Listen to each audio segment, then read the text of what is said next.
안녕하세요. 예수님의 제자 신민수입니다. 오늘 이 시간에는 하나님의 심판은 공의로우시다 라는 제목으로 여러분과 함께 말씀을 나누겠습니다. 이는 첫 번째 부활과 휴거자들과 남은 자들을 위한 38번째 메시지가 되겠습니다. 먼저 기도로 시작하겠습니다. 천지를 지으신 우리 하나님 아버지, 오늘도 이렇게 말씀을 깨닫는 지혜를 주시고 함께 나눌 수 있는 소중한 기회를 주셔서 감사합니다. 이 마지막 때를 살아가면서 저희들이 하나님 아버지의 그 긍휼과 사랑과 모든 베푸심을 기억할 수 있도록 인도하여 주시기를 간절히 바랍니다. 세상에 어두움이 찾아온다고 할지라도 저희들의 마음이 기쁨과 감사함으로 가득 찰 수 있도록 인도해 주시기를 간절히 바랍니다. 이 세상이 어찌할 수 없는 저희들의 마음과 믿음, 그것을 끝까지 지켜주시고 하나님께 영광 돌리고 늘 하나님 아버지께 감사하는 마음으로 하루하루를 살 수 있도록 인도해 주시기를 간절히 바라며 이 모든 말씀 우리 주 예수 그리스도 이름 받들어 간절히 기도드리옵나이다. 아멘. 여러분, 우리가 예수님을 믿는다고 하는 것은 어떤 삶입니까? 굉장히 추상적인 것 같죠? 그런데 여러분들에게 이 추상적인 질문을 좀 더 구체적으로 질문해 보겠습니다. 여러분, 우리들의 삶이 죽음이 끝이라면 우리가 지금 예수님을 믿는 것이 무슨 의미가 있을까요? 우리가 믿는 예수님은 우리가 죽어서도 다시 부활을 할 것이며 예수님과 함께 천국에서 살 소망을 두고 산다는 그것을 의미합니다. 동의하시죠? 자, 그렇다면 제가 질문을 이렇게 드려보겠습니다. 여러분들은 예수님을 믿는다고 하는 그것으로 인해서 죽음을 받아들일 용기가 있습니까? 이 질문에 선뜻 예라고 말씀하시는 분은 많이 없을 것입니다. 그렇습니다, 여러분. 우리가 믿음이 있다는 것은 그냥 추상적으로 내가 믿습니다, 이런 것이 아니라 아주 실질적인 우리의 삶에서 내가 과연 어디를 보고 살아가는가, 그것이 바로 우리의 믿음의 실체라는 것입니다. 내가 오늘 하루하루를 살아가지만 내 소망과 믿음과 모든 집중이 죽음 이후에 천국의 삶에 꽂혀 있다면 그 사람은 성령님으로 거듭난 사람입니다.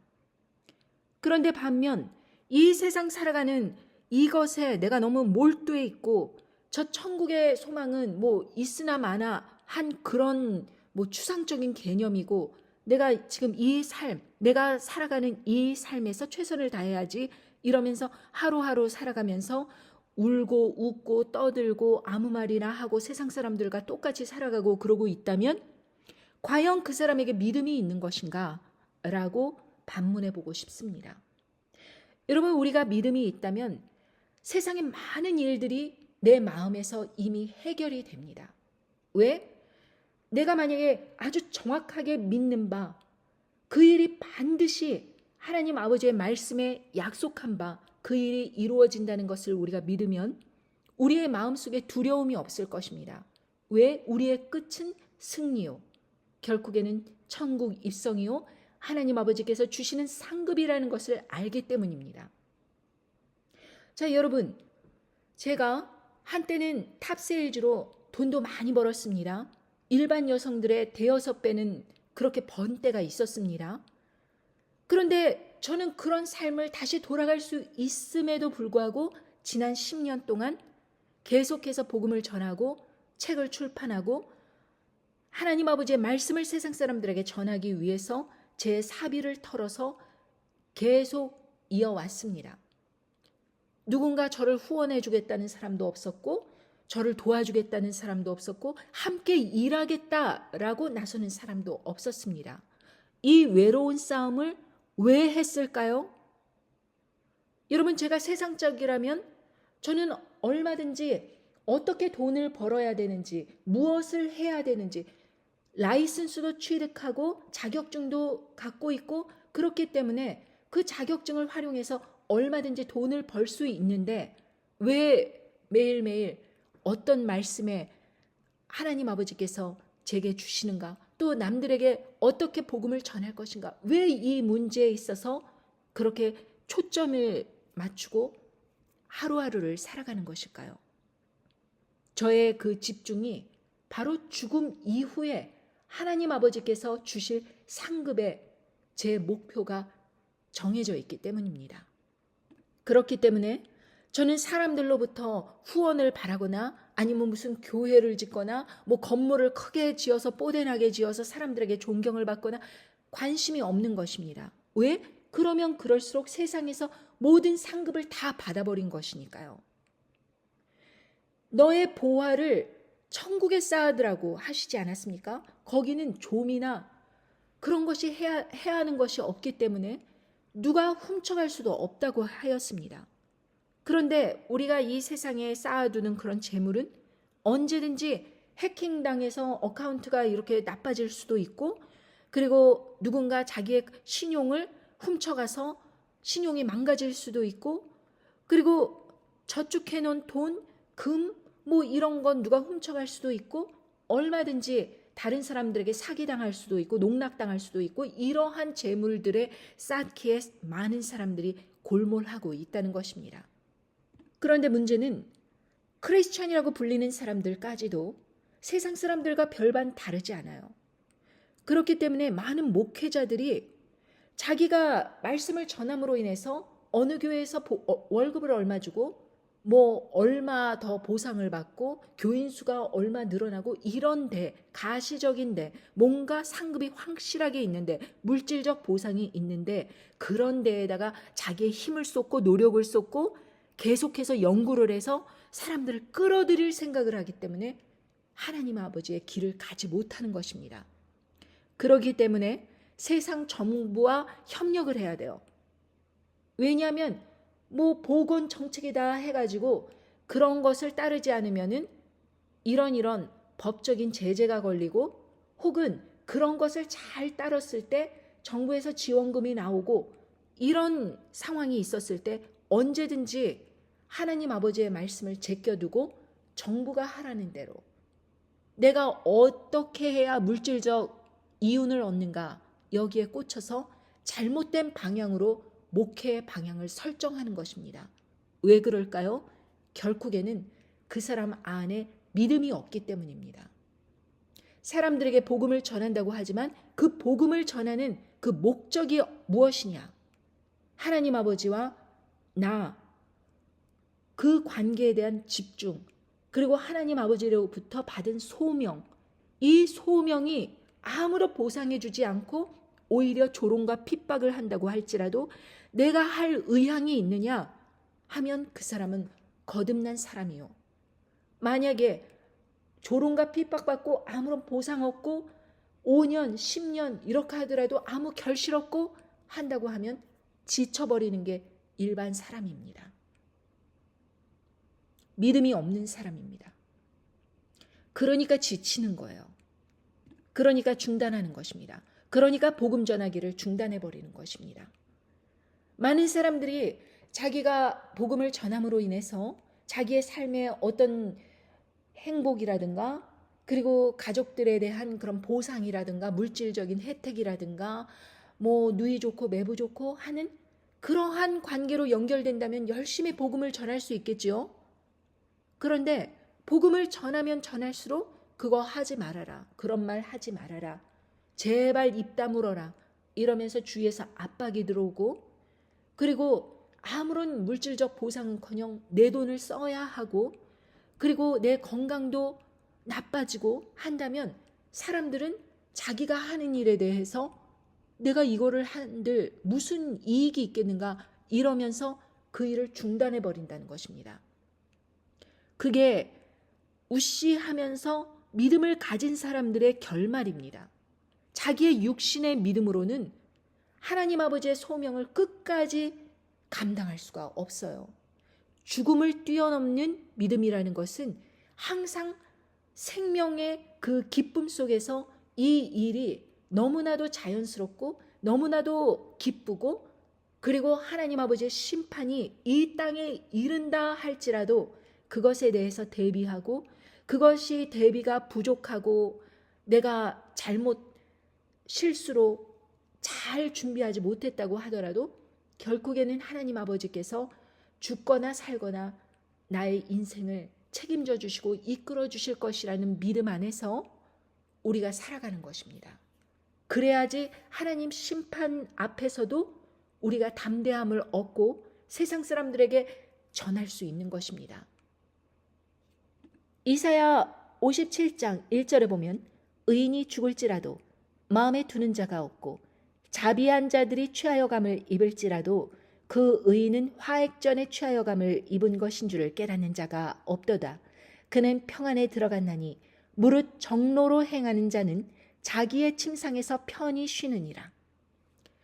여러분, 의인들의 죽음을 사람들은 막 슬퍼하고 그러겠죠. 저 사람 참 하나님 믿으면서 착하게 살았는데 왜 저런 죽음을 맞이했느냐. 그렇게 슬퍼하겠죠. 그런데 오히려 하나님 아버지께서 화액전에 그 사람을 데려감을 입은 것인 줄을 깨닫는 자가 없다. 이렇게 말씀하십니다. 그는 이미 죽어서 평안으로 들어간 것입니다. 이제 마지막 부활 때에 천국에 입성하는 사람으로 그렇게 하나님 아버지께서 죽음을 허락하신 것입니다. 여러분, 왜 이 의인이 이때 많은 사람들이 뭐 선지자도 죽고 성도들도 죽고 그런다고 할지라도 왜 그것을 허락하셨는가? 여러분, 사실 음료의 복술이 2021년도에 그렇게 나왔을 때 그것을 받아들인다는 것은 미혹에 굉장히 취약한 의인이라는 것입니다. 하나님 아버지의 말씀을 열심히 섬기고 그러한 믿음은 있지만 그 사람이 이 지혜롭지 못해서 음료의 복술의 미혹에 넘어갔다면 여러분, 짐승 정권이 들어서면서 강압적으로 사람들을 미혹하면서 짐승의 우상에게 경배하라 하는 사건이 일어날 때 그 사람이 과연 저항할 수 있는 그런 지혜로운 믿음이 있겠는가? 그랬을 때 이 음료의 복술에 넘어진 사람들은 대부분 그러한 지혜가 없다. 만약에 주위에서 절대로 그것을 맞지 말라고 그렇게 이야기해주고 여러 가지 말씀으로 이렇게 전하는 이유도 그런 시절이 올 때 내가 한 번 넘어졌으니 다시는 그러한 미혹에 넘어지지 말아야겠다라는 결단을 할 수 있도록 여러분들에게 전해드리는 것인데 많은 사람들이 듣고도 전해주지 않았어요. 그래서 의인들이라고 할지라도 믿음이 있는 사람들이라고 할지라도 그러한 정말 엄청난 세상이 오기 전에 하나님 아버지께서 미리 데려가시는 것입니다. 죽음으로써 가느다란 그런 믿음의 소망이 남아있을 때라도. 그러나 여러분, 늘 제가 타이틀에 여러분들에게 말씀드리듯이 이 채널은 첫 번째 부활과 휴거자들과 남은 자들을 위해서 메시지를 전하는 것이라고 늘 말씀을 드립니다.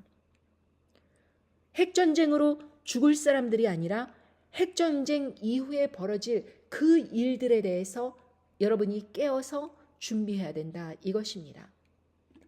저는 예전부터 말씀드려오기를 이제 서유럽 그리고 그 중국이 공격할 것은 대만, 싱가포르, 홍콩 그런 곳이고 그리고 북한이 공격할 곳은 남한, 일본 이런 곳이고 그리고 러시아는 서유럽 그리고 미국의 서부 쪽. 왜냐하면 음녀 바벨론 세력을 무너뜨리기 위해서는 일시간에 핵전쟁이 그렇게 1시간 만에 벌어지게 될 텐데 그들이 주로 활발하게 활동하는 곳은 그런 상업이 발달돼 있고 접종률이 높고 그런 지역이라고 말씀드렸습니다. 그런데 제가 사는 이 워싱턴 지역은 두 번째 짐승이 등극할 곳이기에 이곳을 치는 곳은 없지요. 이곳을 치는 그러한 짐승 세력은 없을 것입니다. 왜냐하면 첫 번째 짐승과 두 번째 짐승, 이 짐승들이 이제 세상을 다스리게 될 때 미국의 그 여기에 자리 잡고 있는 이 두 번째 짐승이 등극할 이 세상의 중심지, 이곳을 핵으로 위협할 사람은 없을 것이라 이것입니다. 누가 미국 그 수도를 공격을 하겠습니까? 그러나 그런다고 할지라도 이곳도 짐승 정권이 들어서면 똑같이 어려움을 겪겠지요. 아마 더 다른 곳보다 심한 어려움을 겪을 것입니다. 여러분, 핵전쟁으로 죽는다고 하더라도 그 사람이 만약에 믿음이 있어서 정말 간신이라도 천국에 들어갈 수 있는 믿음이 있다면 차라리 핵전쟁에 죽는 게 낫죠. 여러분, 먹고 살기가 너무너무 힘들어서 그렇게 짐승 정권이 들어섰을 때 식량 배급과 그리고 생필품 이런 것 때문에 많은 사람들을 색출하고 그리고 악한 그 적그리스도에 붙은 사람들이 그렇게 신고를 하고 하는 통에 늘 도망자의 신세로 끝까지 믿음을 지키면서 살기란 그리 녹록한 일이 아닐 것입니다. 어떤 댓글을 보니까 제가 이 동부지역 워싱턴은 안전하다고 그랬대요. 저는 그런 말 한 적이 없습니다. 핵으로 위협받을 일은 없지만 결국에는 이 세상 어느 곳도 안전한 곳이 없습니다. 모든 사람이 모두 시험을 받습니다. 온 세상을 시험할 때라고 그렇게 말씀하십니다. 여러분, 핵전쟁이 일어나면 그곳의 생필품, 오염된 식수와 그리고 많은 그 오염된 그런 농작물 때문에 먹을 것이 없고 핍절하고 그러니까 사람들이 더욱더 공공을 겪게 될 것은 당연한 일입니다. 그래서 그곳에서 음녀 바벨론 세력이 창궐한 곳에서 나오라고 하시는 것입니다. 오히려 아프리카나 그런 곳은 공격받을 것이 없겠죠. 왜냐하면 그곳에 음녀 바벨론 세력이 도심지를 지어놨습니까? 아니면 자기의 투자금을 유치해놨습니까? 그런 곳은 아무도 가기를 원치 않고 그리고 그러지 않아도 너무나도 살기 힘든 곳이 될 것입니다. 그러나 적어도 핵으로 위협을 받을 일은 없지요. 그러나 여러분, 이곳이 핵으로 위협을 받지 않는다고 도심지 중에서는 그래도 핵으로 위협받지 않는 곳이라고 할지라도 여전히 짐승의 정권이 세워지면 짐승의 표를 받으라고 하고 짐승 우상경배를 안 한다고 그렇게 색출하고 그런 모든 일들이 벌어질 것은 어디에나 다 자명한 일입니다. 요한계시록 2장 13절에 보면 네가 어디 사는 것을 내가 아노니 거기는 사단의 위가 있는 데라. 네가 내 이름을 굳게 잡아서 내 충성된 증인 안디바가 너희 가운데 곧 사단에 거하는 곳에서 죽임을 당할 때에도 나를 믿는 믿음을 저버리지 아니하였도다. 여기에서 안디바, 그 충성된 증인 안디바가 순교를 당합니다. 7 교회에 보낸 편지 중에서 유일하게 순교를 언급한 곳이 버가모 교회입니다. 그러니 여러분, 핵으로 그렇게 위협을 받지 않는다고 하더라도 이 세상 어느 곳이라고 할지라도 다 결국에는 시험을 받는다 이것입니다. 그러나 하나님 아버지께서 선택하신 특별한 사람들을 이 시험 가운데서도 보호하십니다. 빌라델비아의 교회에 보낸 편지에서 이렇게 말씀하십니다. 3장 요한계시록 3장 8절에 볼지어다 내가 네 앞에 열린 문을 두었으되 능히 닫을 사람이 없으리라. 내가 네 행위를 아노니 네가 적은 능력을 가지고도 내 말을 지키며 내 이름을 배반치 아니하였도다. 보라, 사단의 회 곧 자칭 유대인이라 하나 그러지 않고 거짓말하는 자들 중에서 몇을 네게 주어 저희로 와서 네 발 앞에 절하게 하고 내가 너를 사랑하는 줄 알게 하리라. 네가 나의 인내의 말씀을 지켰은즉 내가 또한 너를 지키어 시험의 때를 면하게 하리니 이는 장차 온 세상에 임하여 땅에 거하는 자들을 시험할 때라. 내가 속히 이 말이니 네가 가진 것을 굳게 잡아 아무나 네 면류관을 빼앗지 못하게 하라. 이기는 자는 내 하나님 성전의 기둥이 되게 하리니 그가 결코 다시 나가지 아니하리라. 내가 하나님의 이름과 하나님의 성 곧 하늘에서 내 하나님께로부터 내려오는 새 예루살렘의 이름과 나의 새 이름을 그의 위에 기록하리라. 귀 있는 자는 성령이 교회들에게 하시는 말씀을 들을지어다. 여러분, 빌라델비아 교회에서 이렇게 열린 문을 두었는데 능히 닫을 사람이 없다. 그러면서 말씀하시기를 하나님 아버지께서 그 사람의 행위를 아신다고 하는 것입니다. 적은 능력을 가졌는데 끝까지 하나님 아버지의 말씀을 지키며 하나님 아버지의 이름을 배반치 아니하였도다. 이렇게 말씀하십니다. 여러분, 우리가 일상생활을 살아가면서 우리가 능력이 적어요. 우리가 큰 몇십만 몇백만 신도들을 거느린 그런 엄청난 교회 당회장 목사도 아니고 이 세상에 이렇다 할 이름을 낸 사람들도 아닙니다. 능력이 적습니다. 그러나 그 적은 능력으로 끝까지 예수님의 말씀을 지키며 주위 사람들의 핍박을 하고 조롱을 하고 그렇게 왕따를 하고 괴롭히고 조롱하고 댓글을 남기고 그런다고 할지라도 하나님 아버지의 말씀을 지키면서 끝까지 예수님의 이름을 배반치 아니하는 거예요. 좌로나 우로나 치우치지 않는 것입니다. 자기들끼리 싸우고 난리가 난 그 통에서도 예수님의 이름을 붙들며 끝까지 하나님 아버지의 심판을 외치면서 외로운 길을 가는 것입니다. 여러분, 제가 얼마 전에 오징어 게임을 시청하였는데 거기에서 이 주인공이 1편에서 그렇게 전작에서 여러 사람의 죽음을 목격을 했잖아요. 그래서 이 2부에서는 와서 계속해서 사람들에게 이제 게임을 그만두고 우리가 각자 이 남은 돈으로 그냥 집으로 가자 이러면서 설득을 합니다. 그런데 사람들이 욕심이 생겨가지고 계속 게임을 하려고 하는 편과 그리고 가자고 사람들이 막 죽어나가니까 가자고 하는 사람들과 갈리게 됩니다. 아주 비슷한 경우로 갈리게 됐어요. 그러더니 결국에는 그 두 집단이 서로 싸우는 것입니다. 유혈 사태가 났습니다. 그리고 서로 살인을 저지르는 것입니다. 그런데 그 와중에 무당이 있었어요. 그런데 그 무당이 너무나 밉상스러운 짓을 계속해서 합니다. 처음부터 끝까지. 그러면서 사람들에게 니네 다 죽어 이러면서 그렇게 눈을 희번덕거리면서 나쁜 말을 하는 것입니다. 저주의 말을 하는 것입니다. 여러분, 하나님 아버지의 심판의 말씀을 전하는 것은 사람들로 하여금 자기가 그런 때를 닥칠 때에 믿음을 잃지 말고 끝까지 이 일이 이미 있어야 될 줄을 알고 끝까지 믿음을 지키라는 것입니다. 누가와 싸우라는 것이 아닙니다. 짐승 정권과 싸우라는 것이 아닙니다. 짐승 정권은 이미 42개월 동안 3년 반 동안 이 세상을 다스리게 돼 있습니다. 음녀 바벨론 세력은 지금은 활개를 치고 있지만 결국에는 짐승 세력으로 하여금 멸망을 당하게 됩니다.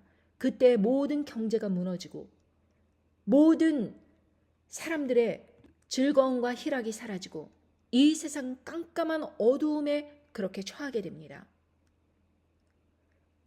여러분, 식량은 없지요. 모든 사람들은 아비규환 속에서 식량을 구하기 위해서 서로를 해치고 있죠. 무슨 소망이 있고 무슨 기쁨이 있겠습니까? 그런 속에서 질서를 잡겠다고 그렇게 등극하는 짐승 정권을 모두가 환영할 것입니다. 짐승 정권은 생필품과 식량을 나눠줄 수 있겠지요. 좋은 역할을 할 수 있겠지요. 그런데 결국에 원하는 것은 하나님 아버지의 말씀을 배반하고 예수 그리스도를 배반하고 짐승의 형상에게 절해라, 경배해라. 그리고 나서 짐승의 표를 받아들여라. 이것입니다. 그 간단한 절차 그대로 따르면은 계속 먹고 살게 해주겠다고 하는 것입니다. 세상 사람들 모두 따라갑니다. 그런데 이 말씀으로 계속 훈련을 받은 여러분은 기억하셔야 됩니다.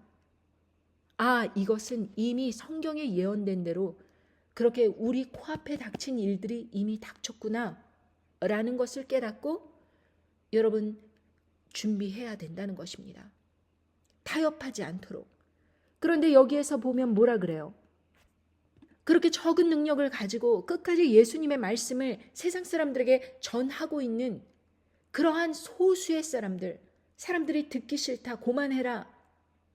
그 마치 밉살스러운 얘기하는 무당 대하듯이 조롱하고 핍박하고 어느 누구도 좋아하지 않고 진보나 보수나 다 싫어하는 거예요. 니네들 두 편 다 결국에는 짐승이 음녀 바벨론 세력 무너뜨리고 세상은 아비규환이 되고 결국에는 짐승 정권이 강압적인 독재 정권으로 온 세상을 다스릴 때입니다. 그럴 때 이토록 연약한 저희들이 어떻게 그러한 환난의 때를 뚫고 나갈 수 있느냐 이것입니다. 그런데요, 여기에서 말씀하시듯이 요한계시록 3장 10절에 보면 네가 나의 인내의 말씀을 지켰은즉 내가 또한 너를 지켜 시험의 때를 면하게 하리니 이는 장차 온 세상에 임하여 땅에 거하는 자들을 시험할 때라. 이 시험의 때를 면하게 해주신다는 것은 보호해 주신다는 거 아니겠습니까? 여러분, 이 세상 사람들이 다 시험의 때를, 땅에 거하는 자들은 다 시험을 당합니다. 그런데 그렇게 보호를 받는 그 사람들은 어떤 사람들이냐? 적은 능력으로 하나님 아버지의 말씀을 지키면서 복음의 능력을 세상에 나타내면서 하나님의 심판이 다가온다는 것을 두려움 없이 전했던 사람들. 여러분, 그 사람들이 많을까요? 세상의 심판을 전하는 사람들을 누가 환영하겠습니까? 다 싫어하겠죠. 여러분, 저는 기억을 합니다. 하나님 아버지께서 제가 어디를 가든지 무엇을 하든지 항상 그 주변을 복을 주셨던 것을 기억을 합니다. 한 번은 제가 벤치에서 정말 잘 나갈 때 이 사람이 능력도 없는데 이렇게 잘 파니까 내가 이 자리에 들어오면 더 잘 팔겠는데 하면서 어떤 한국 탑 세일즈맨이 다른 데서 일하다가 저희 그 회사를 찾아와서 설득을 했어요. 나는 민수보다 더 잘 팔 수 있다. 마침 그때 저는 회사에서 여러 가지 그 실적 문제라든가 어떠한 손님들에게 너무 많이 가격을 깎아준다든가 이런 문제 때문에 갈등을 겪고 있었던 때였어요. 그러니까 그 세일즈맨이 내가 민수보다 더 이윤도 많이 남기고 더 많이 팔 수 있다 이렇게 이야기를 하니까 귀가 솔깃해진 것입니다. 그리고 특히 그 사람들은 자기는 한인을 상대로 잘할 수 있다. 그래서 제 자리를 빼앗고 자기가 들어오려고 여러 차례 노력을 한 것입니다. 저는 그런 사실을 알고 많이 실망이 되었지만 뭐 회사에서 저를 킵하지 않는다면 뭐 어쩔 수 없겠지 하고 그렇게 제가 회사를 떠나가고 그 사람은 기다렸다는 듯이 회사에 들어와서 열심히 팔려고 노력을 했습니다. 약 한 10개월이 지났습니다. 회사로부터 전화가 왔습니다. 제발 좀 다시 돌아와 달라. 돌아와 달라. 그래서 인터뷰를 했죠.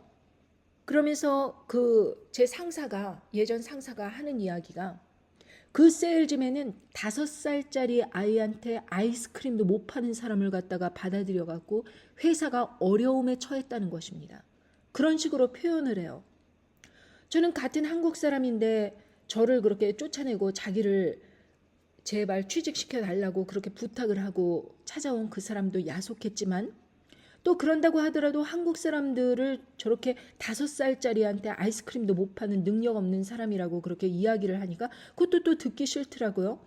아무튼지 간에 그 사람은 결국에는 자기가 그만두고 떠나가고 또 제가 예전 자리를 돌아와서 계속해서 회사가 번성을 하고 잘 되게 되었습니다.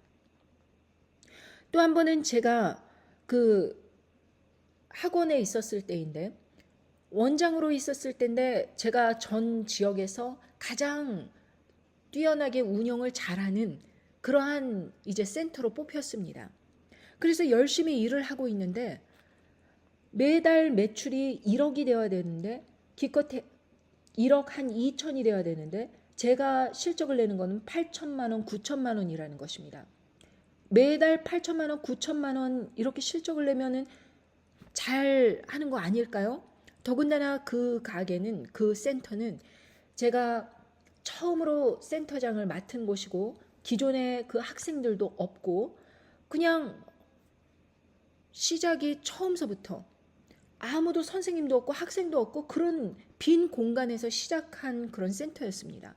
그런 센터를 몇 개월 만에 그렇게 전국구에서 제일 잘 나가는 센터로 그렇게 발전시켜 오면 얼마나 좋은 것입니까? 그런데 그 사장이 욕심이 난 것입니다. 이 센터 자리가 워낙 교육열이 높아서 누가 들어와도 이 정도 실적은 낼 수 있다. 자기가 원하는 것은 한 1억이 훨씬 넘겨줘야지 1억을 못 넘기면 자기는 이게 제대로 된 것이 아니다. 이러고 이야기를 하는 것입니다. 결국에는 그러다가 그 사람이 다른 사람을 인터뷰하고 어쩌고 저쩌고 하더니 저를 이제 쫓아내고 그 사람이 불러와서 했는데 그 사람이 오기로 한 사람이 다른 곳으로 가버리는 바람에 딴 사람이 오게 되고 완전히 매출이 1,000만 원, 2천만 원, 3천만 원 그 정도를 계속 밑돌게 되는 그러한 상황이 된 것입니다. 그러니까 저한테 다시 부탁을 하는 거예요. 다시 한번 돌아와 달라. 자기가 잘못했다. 자기가 너무 섣부르게 판단을 했다. 이러면서 막 부탁을 하길래 다시 들어와서 그 센터를 다시 부흥시켜 놓았습니다.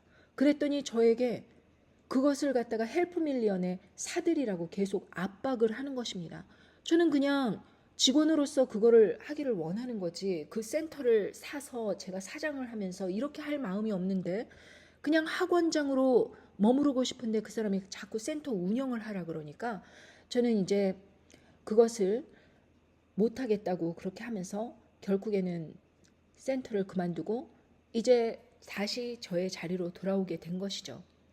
결국에 그 센터에 있을 동안 번 돈으로 이 MCJ 일을 계속 할 수 있었기 때문에 저는 목표했던 바가 이루어졌으니 뭐 기쁘게 그만둘 수 있었습니다.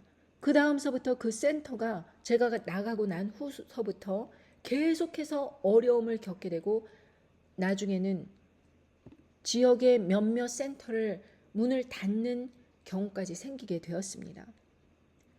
하나님 아버지께서 제가 어디를 가든지 그곳이 부흥을 하는 바람에 맨날 파티를 한다 그러고 축하를 한다 그러고 늘 사람들을 모아주시고 제가 어디를 가더라도 그곳이 부흥이 되고 또 사람들이 모여들고 이런 일들이 있음으로 인해서 저는 생각하기에 제가 복음을 전하면은 굉장히 많은 사람들이 호응을 할 줄로 알았지만 사람들은 사람들이 원하는 그것을 전해줘야지 기쁜 거예요.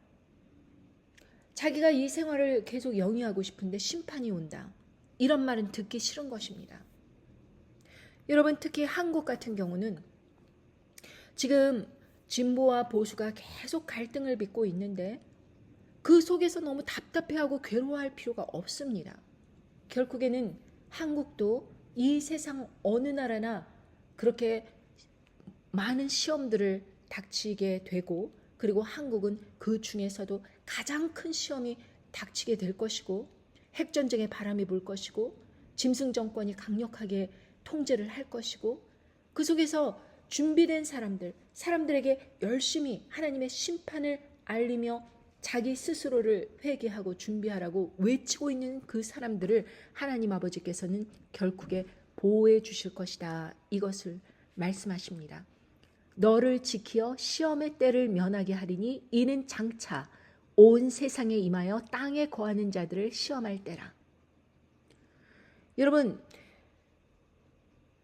즐겁게 일하는 사람을 쫓아갈 사람은 아무도 없습니다. 얼마 전에 큰아이가 윷놀이를 갖고 왔어요. 윷을 해보자고. 그래서 가족들이 이렇게 하는데 번번이 제가 이기는 것입니다. 저는 아무런 욕심 없이 이렇게 툭툭 던지는데 계속 이기니까 물어봐요. 어떻게 그렇게 윷놀이를 잘하냐, 뭐 비결이 있느냐. 그래서 제가 이 얘기를 했습니다. 엄마는 누가 이기든지 관심이 없어요. 엄마는 이렇게 가족들이 모여서 즐겁게 윷놀이 하는 게 이게 좋은 거야. 어느 누구나 즐겁게 일하고 즐겁게 노는 사람을 따라갈 사람은 없다. 이렇게 이야기를 해주었습니다. 그렇습니다. 우리는 하나님 아버지의 복음을 담대하게 전해야 됩니다. 핍박이 오고 조롱이 있고 헛소리다 뭐다 이런 이야기 듣는다고 하더라도 낙담하면 안 됩니다. 여러분 저는 2021년도에 트럼프가 재선에 실패했을 때에도 저는 그 사람이 반드시 돌아올 것이라고 이야기했습니다. 그 사람이 돌아와야지 성경 말씀이 증거가 되는 것이다 라고 이야기했습니다. 그때 당시에는 어느 누구도 그 사람이 다시 권력의 자리에 오르리라는 것을 예측 못했습니다. 그리고 우크라이나 러시아 전쟁이 있을 때 많은 사람들이 크렘반도 할 때처럼 그렇게 잠시 전쟁하고 끝나버릴 거라고 이야기했지만 저는 그때 이 전쟁은 끝까지 계속될 것이다. 이 전쟁이 결국에는 몇 년간 계속될 것이고 핵전쟁으로 이어질 것이다 라고 이야기했습니다. 결국에는 우크라이나를 돕다가 그 서유럽이 끼어들게 되고 또 미국의 바이든 정권이 끼어들게 되고 그래서 이 러시아가 결국에는 자기의 그 모든 그 무기들을 다 사용하고 난 다음에 이제 북한으로부터 수입까지 하면서 이 전쟁을 이끌어가고 있는데 모든 것이 소모가 되면은 결국에는 쓰여질 것이 뭐뿐이 없느냐, 핵뿐이 없는 것입니다. 여러분 제가 지난번에 말씀드렸듯이 이 4개의 머리를 가진 짐승, 이 4머리가 있다는 것은 독재자를 의미합니다. 중국의 시진핑, 그 다음에 러시아의 푸틴, 그리고 북한의 김정은. 이 사람들은 세계적인 독재자이죠. 그런데 이 마지막이 등극을 할 때, 이때가 바로 4개의 머리가 완성되는 때입니다. 이 마지막 사람이 누굴까요? 그렇죠. 2번째 짐승입니다. 그런데 적그리스도가 올라오면서 3개의 뿔이 빠진다고 하였습니다. 핵을 사용하게 될 이 세 나라, 러시아, 중국, 북한, 이 세 나라의 지도자들이 빠지고 이제 세상의 평화를 외치면서 강력한 독재 정권으로 올 때 2번째 짐승이 이 첫 번째 짐승을 경배하라고 하고 그 이미지에 경배하라고 하는 사건이 이제 이를 것입니다. 여러분들에게 그 모든 정체를 알려드렸습니다. 이 음녀 바벨론 세력과 첫 번째 짐승과 2번째 짐승의 정체를 잘 알고 그들의 모든 그 행동과 그리고 동기와 결론을 본다면 이 하나님의 말씀이 얼마나 정확히 이루어지고 있는지를 여러분들은 보게 되실 것입니다. 그러나 이런 모든 것을 보지 못하고 자기의 삶에 푹 빠져서 누가 옳으냐, 진보냐, 보수냐 이런 것으로 온 골머리를 썩고 있는 이 대한민국의 국민들에게는 이 상황이 보이지 않는 것입니다. 이 2번째 짐승은 시험대에서 본 것입니다. 섣부르게 음녀 바벨론 세력에 있는 그런 진보 세력을, 좌파 세력을 그냥 어설프게 공격을 하면 결국에는 이 지경이 된다라는 것을 보게 된 것입니다. 그래서 그들은 하루아침에 1시간 만에 그 일을 갑자기 이룰 것입니다. 그 전에는 음녀 바벨론 세력은 계속 강력하게 나오겠죠. 진보 세력이라고도 하고 좌파기도 하고 공산 세력이라고도 하고 또 동성애 차별 금지법이라든지 이런 모든 것들을 그렇게 세상 사람들에게 빅텐 컴퍼니라든지 이런 모든 그 정계와 재계를 움직이는 그 큰 손인 음녀 바벨론 세력이 무너지기 위해서는 일시간에 사람들로 하여금 그 자본을 빼앗는 일이 있을 것입니다. 사람들은 분노하겠죠. 자기가 갖고 있는 자본을 뺏긴다면 사람들은 분노하게 될 것입니다. 경제적 공황이 올 수 있지요. 그리고 그 일로 인해서 이 진보 세력 때문에 결국에는 경제가 다 망했다. 이러한 사람들의 원망이 일어나겠죠. 그렇다면 이러한 가운데에서 갑자기 공격을 하는 그런 보수 세력, 그 보수 세력이 전 세계를 그렇게 핵으로 초토화시킨다고 하더라도 사람들은 오히려 그 보수 세력이 옳은 일을 했다라고 하면서 많은 그리스도인들이 이 보수 세력에 있는 그 자를 추종을 하고 그 말대로 따르고 하면서 같은 그리스도인이라고 불리는 사람들을 공격할 것입니다. 그리고 그 사람들이 잘못된 믿음을 가졌다고 그렇게 공격을 할 것이고 예수 그리스도를 십자가에 못 박았던 그 제사장들과 서기관들과 종교 지도자들처럼 똑같이 하나님 아버지의 말씀을 담대하게 세상에 전하는 두 선지자들을 그렇게 미워할 것입니다. 그리고 그들은 순교를 당하게 되지요. 요한계시록 11장 10절에 보면 이 두 선지자가 땅에 거하는 자들을 괴롭게 한 고로 땅에 거하는 자들이 저희의 죽음을 즐거워하고 기뻐하여 서로 예물을 보내리라 하더라.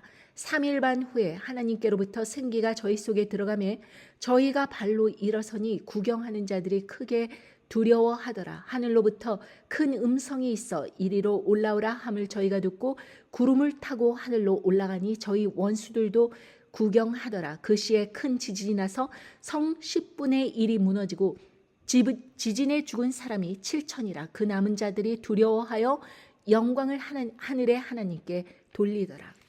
여러분, 이 두 증인이 죽음을 그렇게 즐거워하면서 서로 예물까지 보내면서 꽹가리를 치면서 즐거워한다는 것입니다. 이 두 선지자가 하나님의 심판을 전하면서 사람들에게 너희들 그렇게 악한 일을 한 거기 때문에 하나님 아버지께서 심판을 내리신 것이다 라고 성경을 풀어서 사람들에게 계속해서 땅을 치니까 사람들이 이 두 선지자들을 미워한 것입니다.